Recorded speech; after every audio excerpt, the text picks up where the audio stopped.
DOJ breaks silence on Carter Page, issues a demand that proves Dems are in their back pocket by US4Trump.com. Tom Fitton, president of Judicial Watch and America's watchdog, is hard at work exposing the truth for the American people about how Carter Page was spied upon by our government. In his weekly update, Fitton said, most recently we have incoming information about the way the Fisa court are operating, and it's bad news. Judicial Watch filed a new Freedom of Information Act FOIA lawsuit on behalf of General Flynn.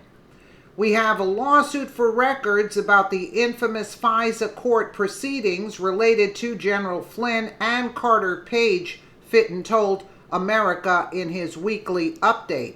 Now the government has told us they can't confirm or deny anything has happened as it relates to General Flynn, but they did confirm as relates to the president's brave decision to declassify documents related to Carter Page materials earlier this year, the Page Fisa records, Fitton said. The historic Fisa warrants for Carter Page are really about targeting Donald Trump. We all know that now. This is a huge win for America, and to see the newly released Fisa Page warrant applications for yourself, click here from the Judicial Watch press room. Judicial Watch asked for the transcripts on the Fisa applications, DOJ and Fisa Stonewall. Fitton said, we asked for the transcripts. The Justice Department initially told us there were no transcripts. Tom Fitton and his team did the next best thing, and after filing a motion with the Fisa court a few weeks ago, Judicial Watch asked them to release transcripts. Then he informed America we haven't heard from them. Now there's a surprise. The DOJ breaks their silence. Let's see. Finally, the Justice Department's late last night filed a brief on our case suing for these records, and this is what they disclosed to Judicial Watch. The president of Judicial Watch told America. Fitton took out his glasses and read. Let's just watch here. Happy Labor Day, he says. I wish you and yours a wonderful holiday, and here's a special Labor Day weekly update from Judicial Watch on the Get Donald Trump, Fisa scandal, Spygate, and Clinton email hacking. Let's take a quick listen. It's a long one. We're just going to watch some of it. Hi, everyone. Judicial Watch President Tom Fitton here with our weekly update here on social media. Thanks for joining us. I'm back after a brief vacation to report to you on the goings-on in the swamp. A lot to report on. Of course, Judicial Watch is in the center of the storm here. Absolutely. In terms of holding your government accountable to the rule of law. We're uncovering details about the ongoing attacks on President Trump, That's right. Illicit attacks, the deep state attacks targeting President Trump, news about the Clinton hacking scandal, details about a new lawsuit on behalf of a deep state whistleblower, and most recently we have incoming information about the way the Fisa courts are operating, and it's bad news, and I'll start with that. Particularly, we have a lawsuit for records about the infamous Fisa court proceedings related to General Flynn, Carter Page. Now, the government's told us they can't confirm or deny anything's happened as it relates to General Flynn, but they did confirm to us, as a result of the president's brave effort to disclose information about what was going on, he declassified documents related to the Carter Page materials earlier this year. They confirmed to us there was a Carter Page Fisa application warrant process, and we received, Judicial Watch did, the Fisa applications targeting Carter Page, a former campaign advisor of President Trump. There was the initial warrant filed in, I think it was at the end of 2017, just before the election, of course. just before, in 2016, just before the election, and there were 3 renewals. The most recent one filed in June of 2017 by Rod Rosenstein to the benefit of Robert Mueller, who's the special counsel. So the special counsel is responsible for these FISA court warrant applications. You have obviously Rod Rosenstein responsible for the warrants. You had also James Comey sign on to them, Andrew McCabe sign on to him, who's the FBI number 2, who's fired in disgrace, and then Sally Yates, the anti-Trumper acting Attorney General for a time, number 2 in the Justice Department under Obama, also signed on to him. So 3 of those folks have been fired, Yates, Comey, and Mr. McCabe.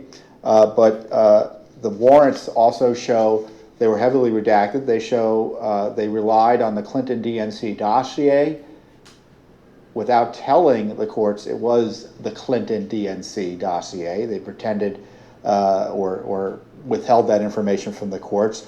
They also used Christopher Steele as a source, even though at least for the warrant applications, the 3 warrant renewals, he was deemed after, let's put it this way.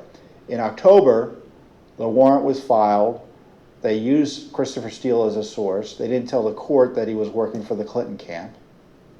So really outrageous. And then shortly after that, Judicial Watch found in another case, we got FBI documents about Christopher Steele. The FBI in November of 2016 cut Steele off as a warrant, as a source, saying that he was deemed unworthy as a confidential human source. And they told him not to collect intelligence. Well, it turns out he continued to be used by them to justify these warrant applications.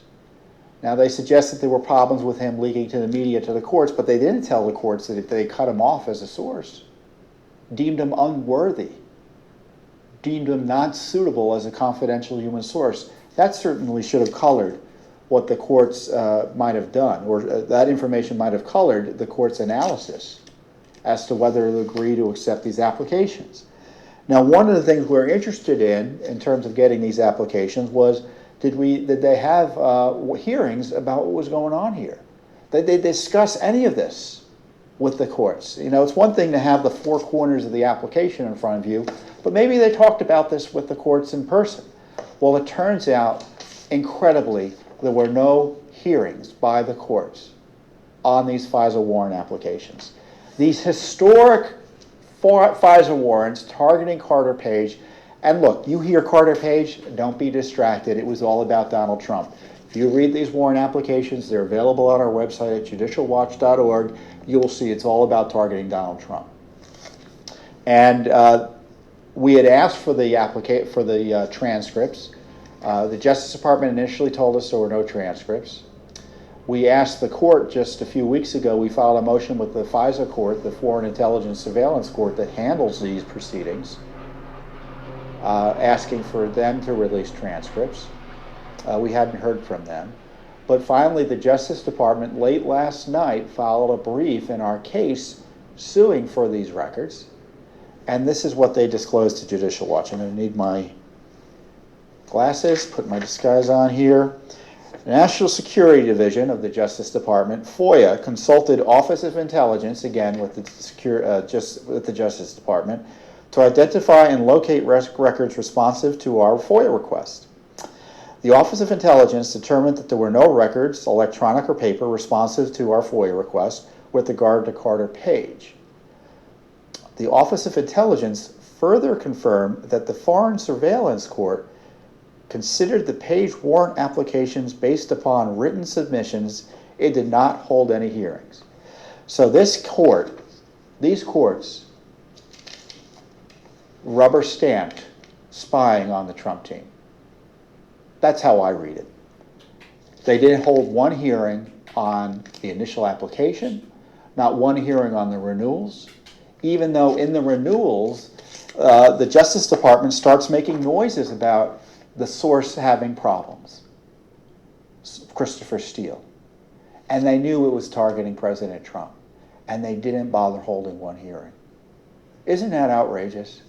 And these were 4 different courts. So you had the initial application, and then 3 subsequent renewals. It wasn't before the same judge. It was 4 different federal court judges. And this is the way the FISA court works. It's the Foreign Intelligence Surveillance Court. These are proceedings that are conducted in secret. They're not subject to public disclosure typically. This is the first time ever FISA court warrant applications have ever been released. First time in history. So it's rare to be able to get them. Various federal court judges are assigned to terms on this Foreign Intelligence Surveillance Court, I think by the Supreme Court, the Chief of Justice of the Supreme Court, in this case, Justice Roberts, Chief Justice Roberts. So there's a revolving door of, not a revolving door, but essentially the court changes. The judges on the court change. Well, you can watch Tom Fitton on his channel, but he's a real go-getter, a real patriot. Yeah, but the message out is Q says that Huber actually interviewed Carter Page, but we are being misled. Just like Q says that Sessions is waiting and the media is being set up as if we're the only ones, the conservatives are the only ones that could look into these things, and not the FBI or anybody else, right? Like Trump is setting up phase 1, act like he doesn't like Sessions. Q said Huber interviewed Carter Page and all of them. Come on now. What are we going to believe in? Fairy tales? It is unbelievable what people fall for. I'd rather go with the facts. I go with Judicial Watch, people I can respect, Judge Janine. That's who I go for, and I listen to what Trump tweets out. Let me know what you guys think in the comments below. And again, thank you so much for watching.